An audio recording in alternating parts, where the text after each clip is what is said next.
Hello, everyone, and welcome to Celebrating Cinema. This is a special from Cannes. Yay.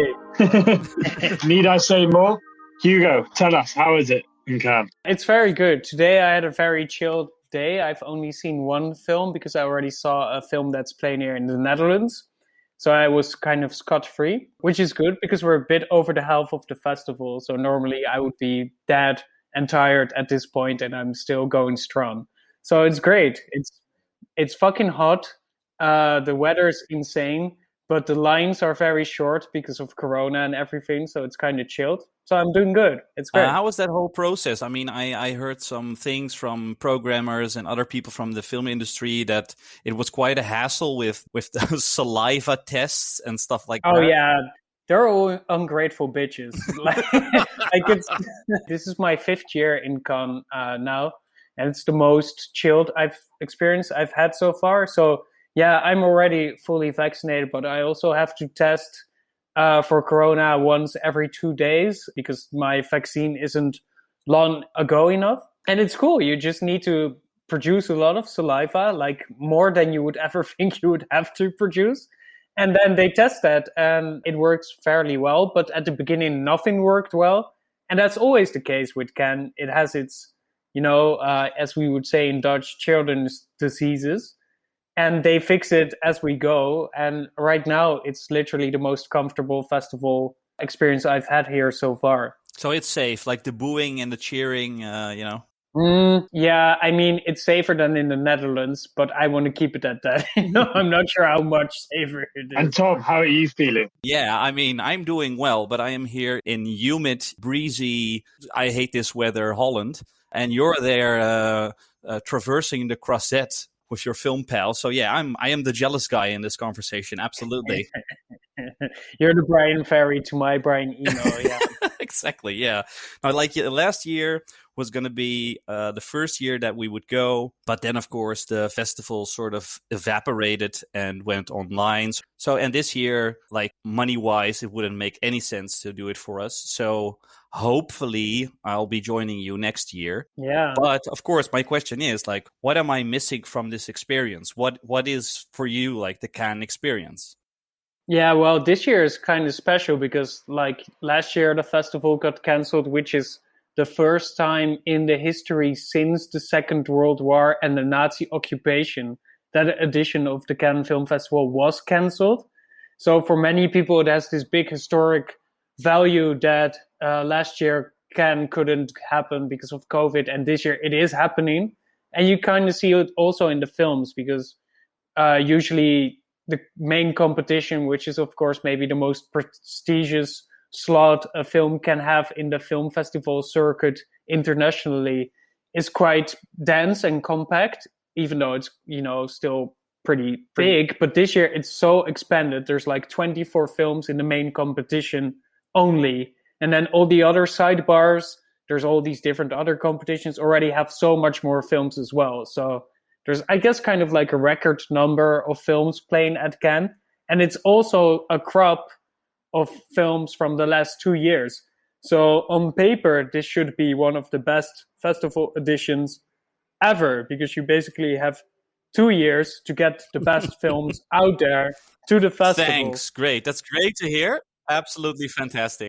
The big relief is that luckily there's still some huge thinkers in the main competition, which I'm all watching because I'm in a jury for International Film Critic Federation. So I have to see all the films in the main competition and give a prize to one of them, one in 24. And there's some really, really bad films in the competition still. So let's talk about those films. Like, I mean, I've been alone at home watching the news of everything pouring in, especially about a film I think you'd like to talk about. And that seems to be, as far as I can deduce from all the very mediocre reviews or even like very shitty reviews it's getting, and that is the new Sean Penn film. Flag Day. Flag Day, yeah. Well, back in the days before, we had movies, we had motion pictures, and then they became movies, and then they became talkies, and then they became maybe content or television or streamies or whatever you would like to call it. But I think since Sean Penn graced the Croisette again with a very poorly made film, they're all called flaggies now. Like, this is the new standard of cinema. It's kind of like he changed the game, you know? It's like, it's not the same ever since I've seen Flag Day, which is one of the most hilariously bad films that I've ever seen maybe in my life. And you all know that there's this kind of magic intersection between really, really bad, but then still so funny, or it has a couple of elements that make it so bad that it's good. Often films, you hope that they're so bad they're good, but often they're not, you know, they're just so bad that they're bad, which always sucks a lot when you have to endure those films. And Sean Penn, he just did the impossible, you know, he made me laugh for 2 hours straight. He made me so energized, even though the film is absolute rubbish. And the whole time you're wondering, like, how the hell did this film ever make it to this edition of Cannes, which is so historic and has 2 years of cinema compressed in one edition? I want you to tell us what this movie is about. But first, you were also there the last time that he brought a film to Cannes. Yes, I was there as well. The Last Phase in 2016. With Bardem and with Theron, right? Yeah.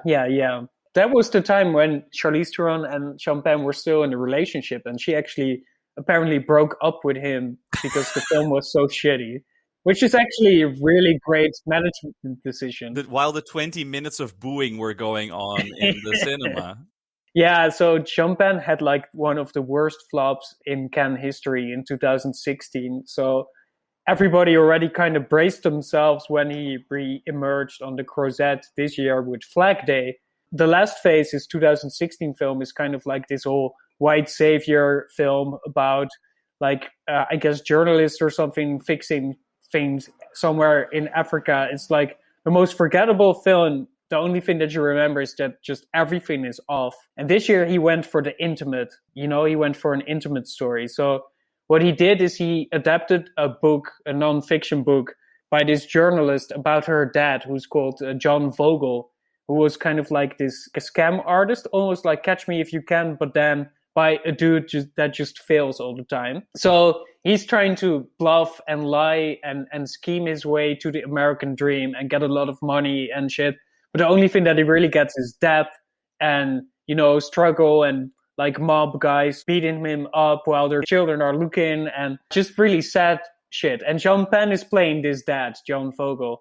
And then he cast his own children in like the kind of other roles. They're his kids also in the film. And they have to endure this broken family that's broken because he's perpetually in debt and moving and starting a new enterprise and lying again. And it just seems like such an incredible vanity project that he didn't only cast himself, but then also his kids in these roles. And it tries to do like a 1990s crime drama, neo-noir kind of thing, but then also combined with a Terrence Malick poetic voiceover. But the shitty thing is there's nothing noirish or exciting about the film, and there's nothing poetic or deep. So you just have both of these things coming together. And then you have Sean Penn, who's just like, he's schmearing his way through the whole film, and he has the best one-liners. He's really obsessed with Chopin.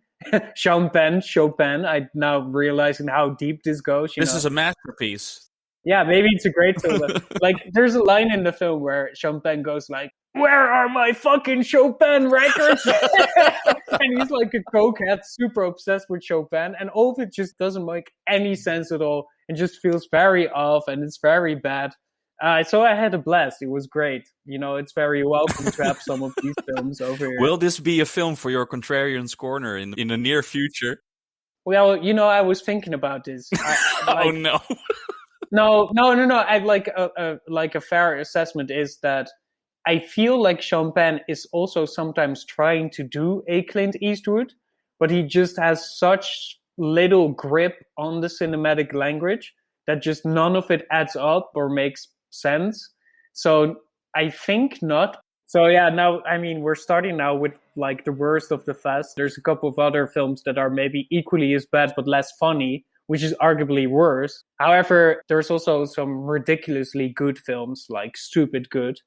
So it's an interesting mixed bag where you have like huge banners where I'm like totally blown away, and then you have your Flag Day, and it's great. There's very little in between, which I actually like. I don't want to go to Cannes for the film that is kind of fine and you will never think about for the next 3 years. I'm going to fondly remember seeing Flag Day on the 10th of July in 2021. And it's it's almost like a national holiday for me now. Okay, so let's take that flag down from that pole now. I made a list because my FOMO is huge. I made a little list, which is not a little list, as some of you may expect, of the films that I would have liked to see if I would have been there. Sad smiley face. If you could be watching them through my eyes, what? Oh, God. Well, of course, there was the opening film, Leo Carax's Annette. First time I fell in love. Woke up next to the girl and escaped fast and far. But Anne has changed me. What I see in her is obvious. What she sees in me,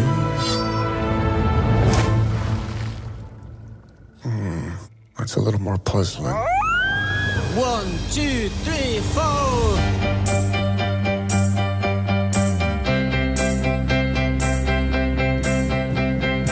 So may we start.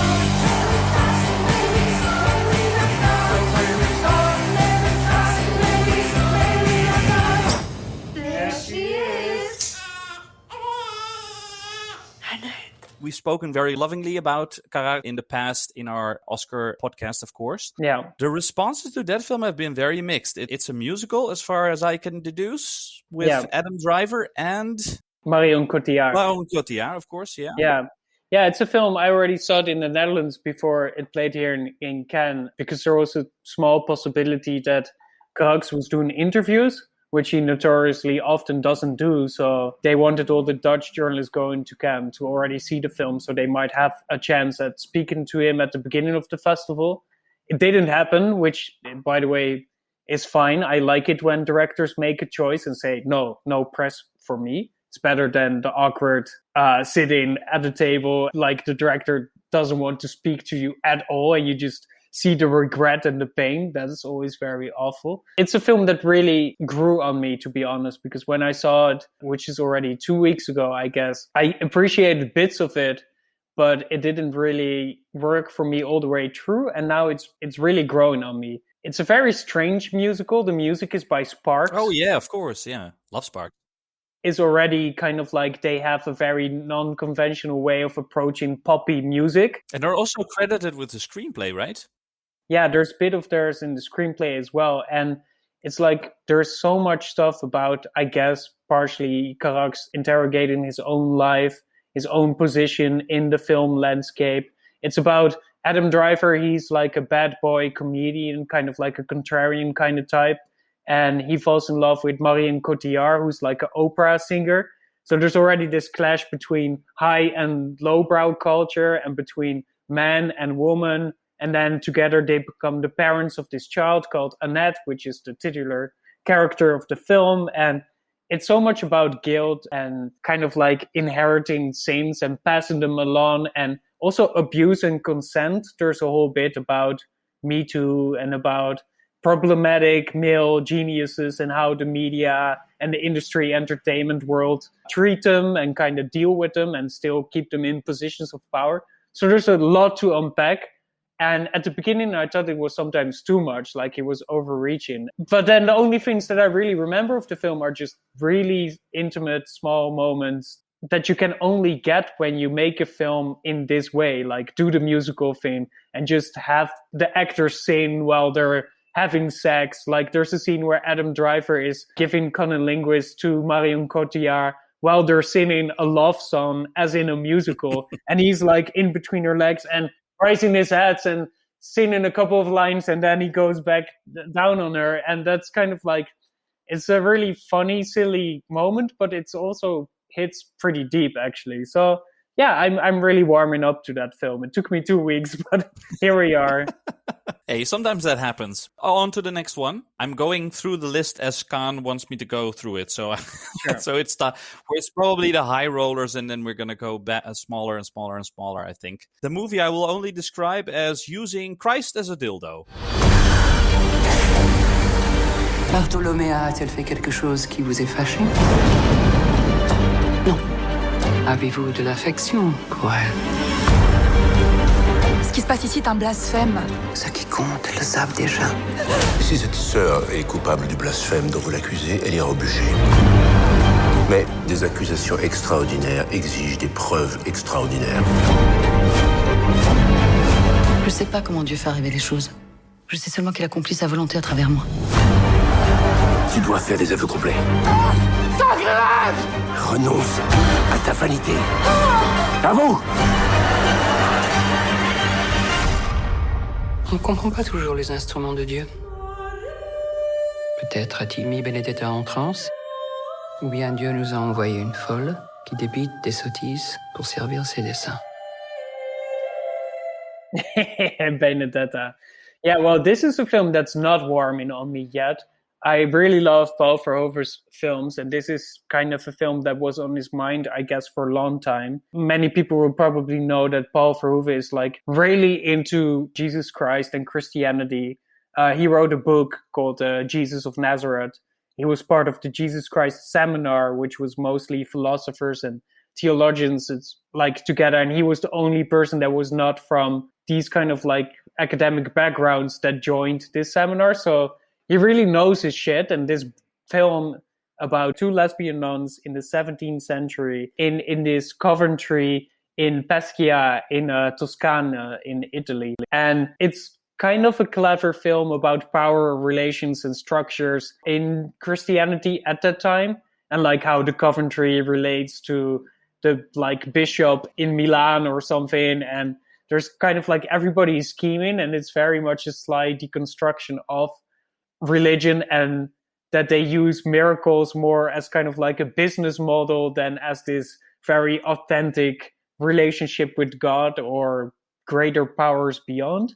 But something about it didn't really struck with me that well. I think it's kind of too still, too clean, too polished maybe for a genuine Paul Verhoeven film. I just like his films like Flesh Plus Blood, you know, when they're also in medieval times, when they're just dirty and really kind of cheeky and ballsy and more nasty and more meaty and juicy. And this one felt too sterile for me. There's a lot of discussions in Cannes now, especially with British, more Puritan critics, I guess, about screening sexuality and screening sex on film, and having an old white guy like Paul Verhoeven screening and filming lesbian sex scenes. But it feels like a kind of fake controversy because there's not that much in the film for me that seems controversial. But maybe this is just our Dutch kind of, we're too used maybe to those things, and maybe for other audiences this will really hit like a fucking brick. For me, as the man not in Cannes, it felt very much like reading the controversy and the whole blasphemy bullshit, and Verhoeven reacting to it because he was asked during the press conference if would think about using an intimacy advisor. He had the feeling that his actors felt very at ease with the sex scenes that they were doing, and that his camera person was a woman. He wasn't really thinking about the male gaze aspect of his film. And it felt very much to me that even though that might be a cop-out on Verhoeven's part in some way, on the other hand, I thought, well, this really reads like the media looking for something and projecting it on a film that, well, as you may say, isn't really dealing with those issues. No, I have to think a lot about our episode with Basje Boer, right? If you're talking about these gazes, it's about, I guess, acknowledging the power structures and playing with the balance. And this is what the film does, though. And I think that the actresses, they seem very much in control. It feels very sly and self-aware. They're all great. It feels really playful and funny, often at times, like you're referencing the Maria statue, and that is a fun scene. But then for me, maybe it doesn't go far enough. And maybe that point where I want him to bring those actresses, they could have used an intimacy coordinator. But at the kind of safe-ish point where they're at now, I don't see the need to address these kind of questions with him. It seems like you're pulling at something that isn't really there yet, even though the film has the potential to go there. This is exactly why I'm kind of disappointed with the film. I'm like, well, then go there as well, because now it just seems like almost like it's too tame. Before we go on, I'd like to address one thing. I'm not going to throw you under the bus of the English language, but you mean a convent and not a Coventry. Oh, sorry. I'm only saying that. So right now I can insert a voice clip of Colin Farrell saying Coventry in the film In Bruges. Here it comes. Go take him to hideout. Go take him to hideout. Where? Go take him to hideout in fucking Bruges. You can hide out in Croydon. Or Coventry. Thank you, Colin Farrell. All right. On to one of my favorite scenes. We're on a job here. We could have been on a job in Croydon or fucking Coventry. Okay, on to the next one. There are so many names coming up in this list that we've discussed before on the podcast. Yeah, we're pretty prescient podcast, you know. But also, Can seems to be very much listening to us. Yeah. The next film is from a director you mentioned on, I think, our first real episode, Mia Hansen-Løve, and her new film, Bergman Island. Yeah. So you know this island? It's kind of special, right? It's the island of the director you and mommy like a lot.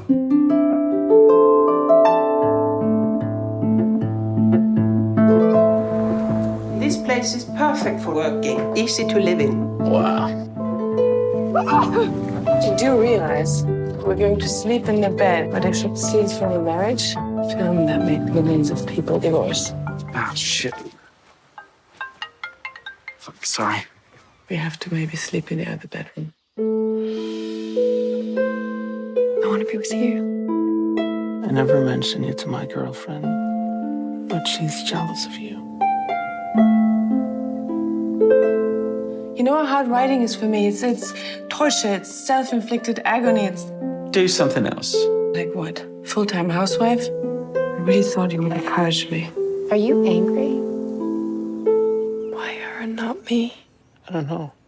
It's just life. Yeah, I really like this film. This is one that also had to warm up on me, but it's only been 2 days since I've seen it, so it's making very fast strides. It's a very cheeky film, I would say. It's about a couple who are both directors, and they are on a retreat on Faure, the island in Sweden where Ingmar Bergman used to live and made quite a lot of his films. Like Scenes of a Marriage is shot there. A couple of other films are also shot there. So some of his most iconic work is shot on this island, and it is definitely conceived on this island as well.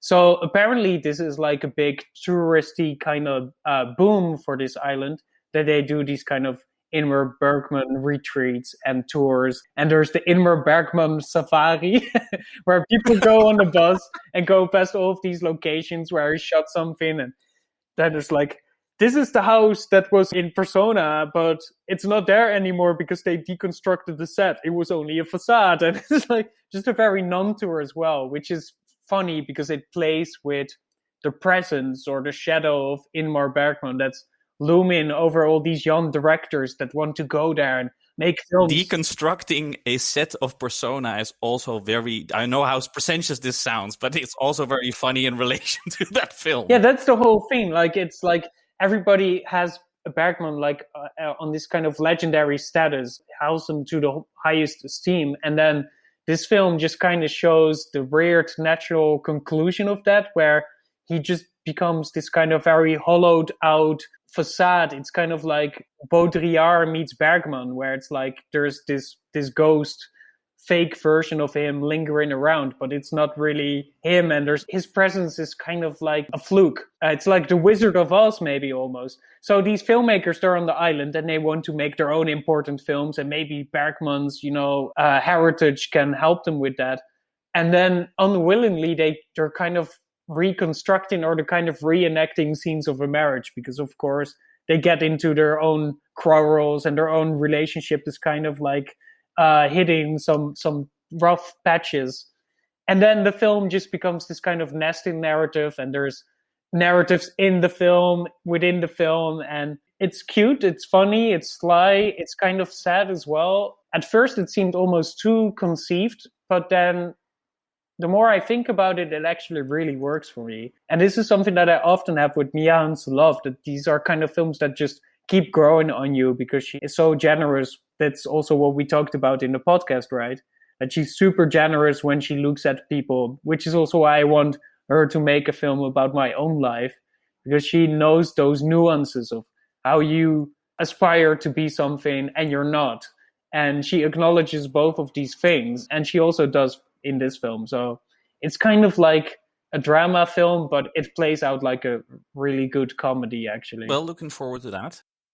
Yeah, maybe we can now move the conversation more to find out what you do, Hugo, day to day. What is your schedule other than just watching films? Why is it important that you as a film critic are physically there, and sort of what that entails? Yeah, that's a good question. So this year I'm in the Fipresci jury, which is the International Federation of Film Critics, who give a prize to the best film in 3 competitions. The main competition, which is where I'm in as a jury member, and then you have the Un Certain Regard, which is kind of like the official sidebar of Cannes. And then you also have the parallel sections, Quinzaine de Réalisateurs, which is the director's fortnight, and the Semaine de la Critique, which is the critics week.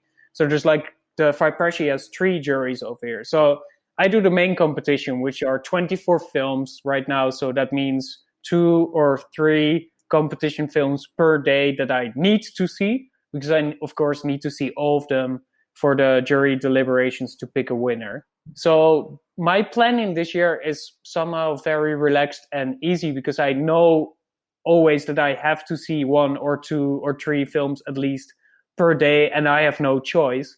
So all the rest, I just kind of plan around that. I also try to discover as much new films or new makers or things that have my own interest and fascination.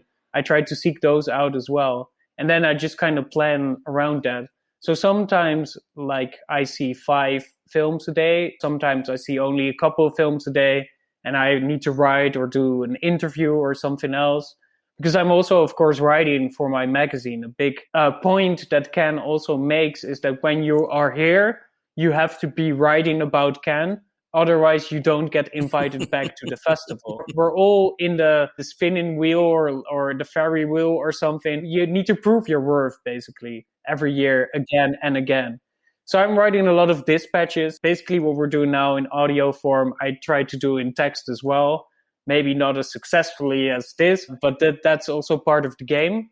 And then, to be honest, the rest is also just chilling, man. I mean, we're at the Côte d'Azur. We are at the Riviera. I'm also just trying to enjoy myself, have good lunches or good dinners, meet people, because it's been, for most people here, 2 years since we've seen each other. And I also have film critic friends and other friends from over the whole world that you only see at places like this because they're big enough to draw people out from all over the world. So it's also catching up and talking and formulating ideas about the films and testing your ideas. That testing really helps when you put it down into words, because you have had some feedback and you kind of had some more deliberation before you start writing about these films. Is that social aspect of it, like I wouldn't say the networking, but having drinks with people from the industry and meeting people and seeing very familiar faces or familiar faces? Does that feel like it's more prescient this year due to the fact that we've been so locked up? That's a good question. Well, there's less people, first of all, at the festival. So it already feels kind of different, but that's also a good thing because it's less crowded. This place can feel very cramped. Like you have to elbow your way into every restaurant or every party. And now there's a bit more space for the people that are here. So that's nice. What I do think is that, of course, it's very difficult when you haven't seen some people for 2 years and there's been a pandemic in between. You kind of have to go through the obvious cliches of socializing and talking about that part before you can get into something maybe a bit deeper or something. I would say that it's sometimes also in the way of having a good conversation. And there's also many cliches in the rhetoric of how people talk about films now at the festival, like, now more than ever, we need a film that really establishes our love for cinema and shows how film can shape our lives or something. You know, it's kind of like, that's a very easy way to approach all of these films. But what is kind of funny, though, is that most of the films that are playing in the competition seem very meta.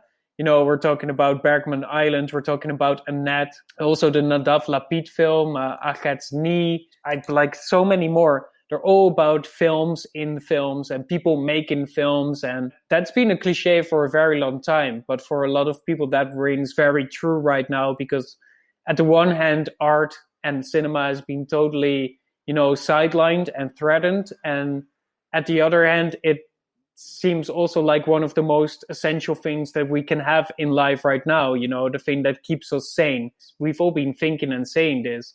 And this tension kind of plays out at the festival as well. So that's quite interesting to see. Tom, what about you? Why would someone like you, a programmer of classics at Lab, want to jump on the Ferris wheel of Cannes?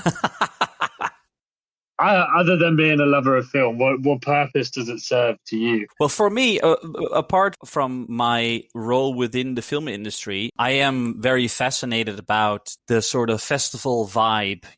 I've been in a jury in Locarno. I've worked at a couple of theater festivals. I know how the sort of weird bubble that you get into with people that or you very easily meet new people is very interesting and can be very addictive as well. I know a lot of people, especially a festival programmer or director that I won't name, but I love that guy, and he always seems to be very much addicted to the whole festival experience, and I always see him going to every festival each year.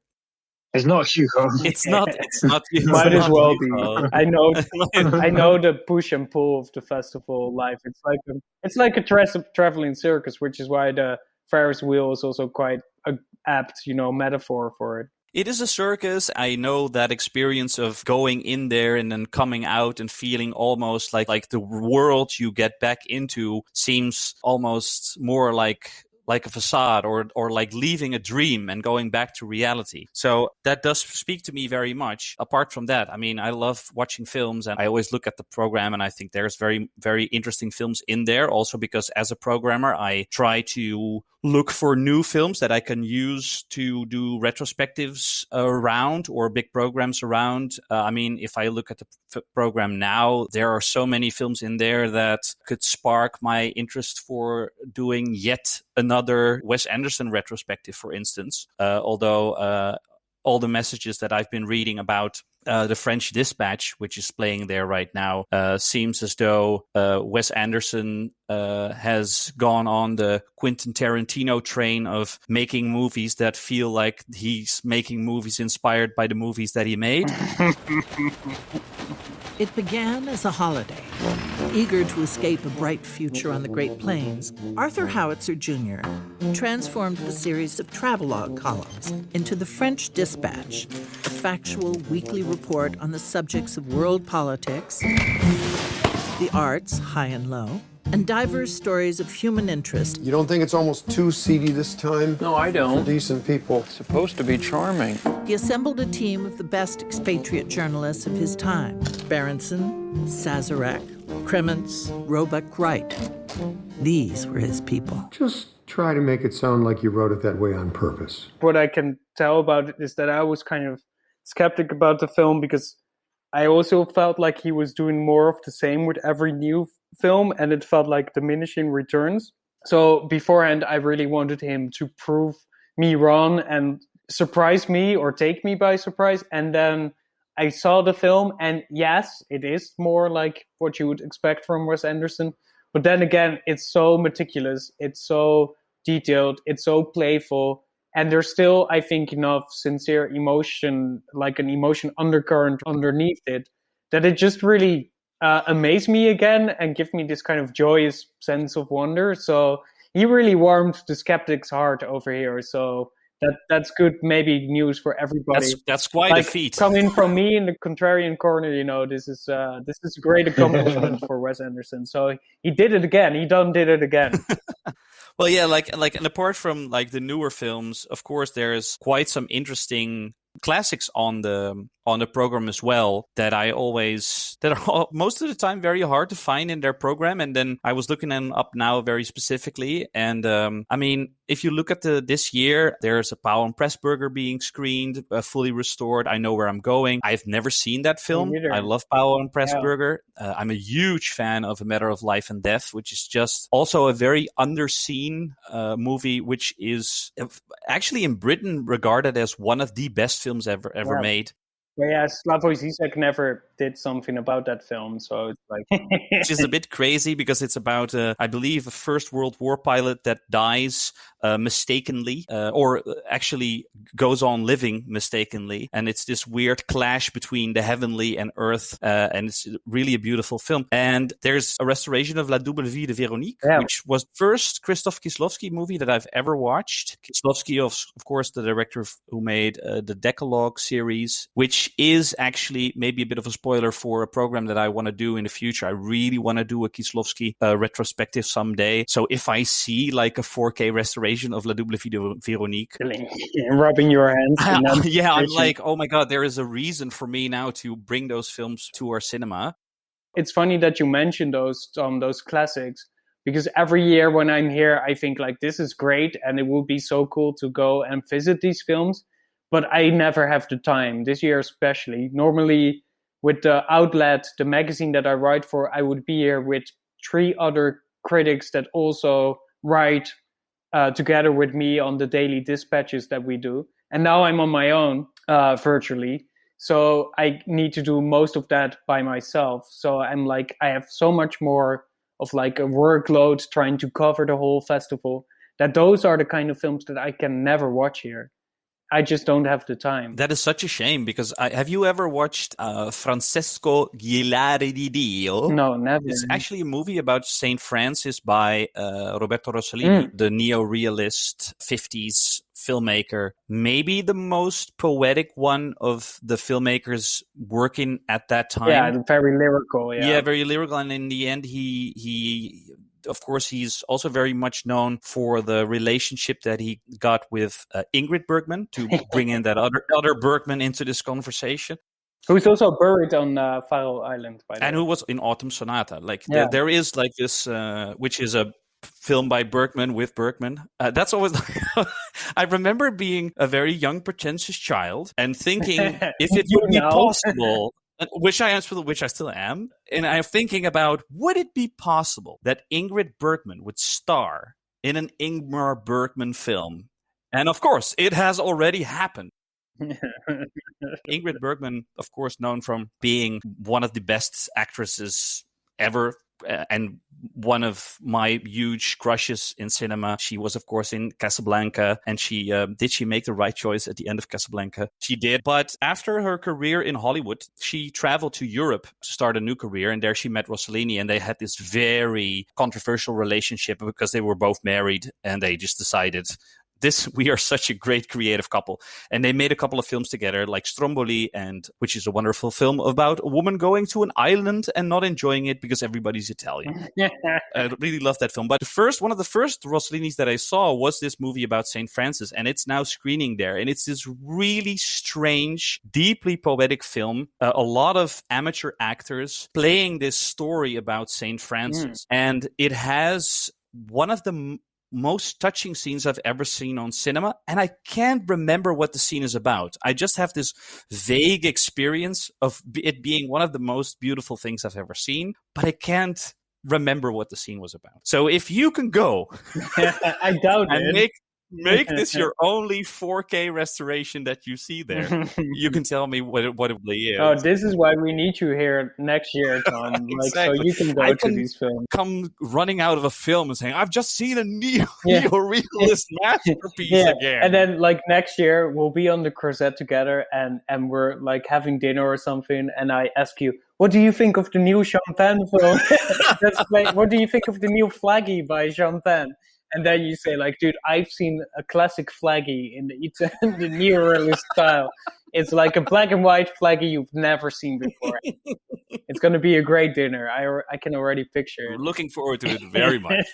Would you consider, so obviously this podcast is celebrating cinema, are film festivals to you sort of the ultimate celebration of cinema? Yeah. Or would that be too far of a stretch? No, I definitely agree. It's like what I said before, that it can also be a cliche, like right now we really need to celebrate everything that's happening here because of, we all know.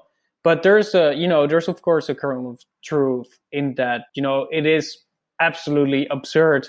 But then at the other hand, I'm also thinking like, but what is better in life than being here and just seeing all of those films when they're like really as fresh as they can be. And these are like huge, huge films in our circles as well. There's like a lot at stakes sometimes. So sometimes I'm in the screening room and I just get goosebumps from the idea that I am there at that moment. I'm in the first couple of 100 people that ever sees that film in their life. And they're huge, they're not small films. So yeah, I think there's something celebratory about it. And I think it is to be cherished. And I understand the sentiment and why people really wanted to go here this year and flocked here. And it also explains why we're all salivating in test tubes. But it explains a lot about it. And there's now also a couple of films that we didn't even talk about. But, as Tom and I are big fans of crying at the movies, I've had those experiences here again as well. There's a new film by Ryusuke Hamaguchi, who's slowly becoming maybe one of the biggest directors from Japan at the moment. He had like Asako 1 and 2 also played in the Netherlands. And he had a film in Berlin this year in the competition. And now he also has a film in the Cannes competition called Drive My Car, based on the Murakami short story, which also heavily features Uncle Vanya, the Chekhov play. So it's already like intertextually super dense. It's 3 hours long. It's so incredibly gentle. It's so emotionally intense, but sincere and beautiful. Like I cried literally the whole last hour of the film. It was just like waterworks and sighs and shocks and of wonder and awe. And yeah, that's the kind of film that makes me realize like this is why we're all here, I guess. Yeah. If there can be crying, I'm there, right? I mean, I am now really looking forward to join you and all my other friends in the film industry at Cannes. Hopefully next year I'll be crying alongside you. I think it will happen. And Elliot, you need to come over here as well. Like this year, Spike Lee's in the jury, which is probably one of your biggest inspirations, I guess, in the field. He's the president, isn't he? Yeah, he's the president of the main jury. So that's like the most prestigious jury spot that you can probably get in the world when it comes to film. Like Spike Lee said that he's going to give a prize to the film that he deems like the most politically, urgent. And that's also a discussion to be had, what's more important at the festival like this? Is it the aesthetics of the film? Is it the cinematic qualities? Or is it how it addresses what we're going through in the world right now? And there's a couple of films that have an overlap in these things, but there's also a couple of films that seem to be in their own really specific spot where they're just really self-reflexive or something else. But yeah, it's going to be exciting. It's important to add, right? He's the first black man to be the president of the jury. Yes. Am I right in saying that? Yes, that's true, which is also quite, of course, a big deal. And that's also a whole other conversation to be had. Like, Cannes is great, but it's also a very conservative kind of bastion of a kind of old cinema, which explains why a Jean Pen or a Nanni Moretti, who also made a really awful film, how they can still be in the main competition is just because they have the Cannes stamp of approval, so they have to be here. But yeah, that is also part of the pleasure at being in Cannes. Is like the funnest thing about being here is, I guess, also pissing on the festival and taking it for granted and hating it.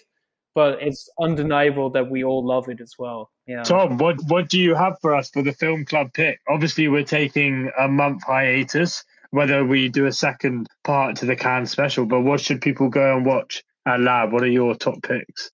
There are a couple of things coming up. There's a Here We Go Again program that we did as a reopening, which is all the suggestions that people gave us. A couple of new films are coming in there. So we have Ghost Dog by Jim Jarmusch. Actually, it's quite a good selection of movies by black filmmakers. There's Tuki Buki, Black Girl, nice. and Pariah by D. Reese, which is actually not part of that program, but which is part of Pride programming. So Nice. we're doing a whole week of different Pride films with Portrait of a Lady on Fire is coming back. This is where you should tell your anecdote. Yeah, actually. talking about like why we all should be in Cannes. A couple of days ago, during the finale of the European Championship of Soccer, I was at a party of a friend of mine who has this like super lavish, lush villa that looks out over the sea here in Cannes. Of course, you have such a friend. Yeah, she works for a sales agent, and they have all the money. You know, like us poor journalists, we can only visit the parties, but we can never give them. But Adèle Haenel was there as well, and we were watching the soccer match. And a good friend of mine is an Italian film critic, so we were talking with Adèle of Portrait of a Lady on Fire. So I'm already like. And she's like, yeah, I don't really like soccer, so like, who are you rooting for? So the Italian critic said like, yeah, obviously Italy. And she was like, oh, well, in that case, I'm also for Italy. So maybe it's because of her that Italy won, you know. But that's also Cannes for you, you know. It's like you're just watching football with one of the biggest actresses of the moment that you really admire. Yeah, she's fantastic in Portrait of a Lady on Fire. To go back to that program, it's that film is in there. My Own Private Idaho also has an anniversary this year. I wanted to bring that back as part of it. And the movie that always returns to our cinema because people wanted to see it over and over again is Luca Guadagnino's Call Me by Your Name. Yeah. So those are the films that I would greatly advise everybody to see. So yeah, that's what we're doing right now. So well, you almost make me jealous for me not being there, Tom. Almost. Yes, I've beaten Cannes Film Festival. I have to say, you give them a good run for their money with the selection of films that are showing at Lab. So thank you. But yeah, that concludes our summer special. We'll obviously be taking a month off, but it'll give you a chance to watch hopefully as many films at Lab. Otherwise, feel free to spread the word of the podcast, and we'll be returning for our big number 10 episode. It won't be the finale, thankfully. But otherwise, take care and enjoy the movies. Thank you, Elliot. Right. See you guys later. Ciao. See you in Coventry or fucking Croydon. From Cannes to Coventry, a podcast by Lab 111.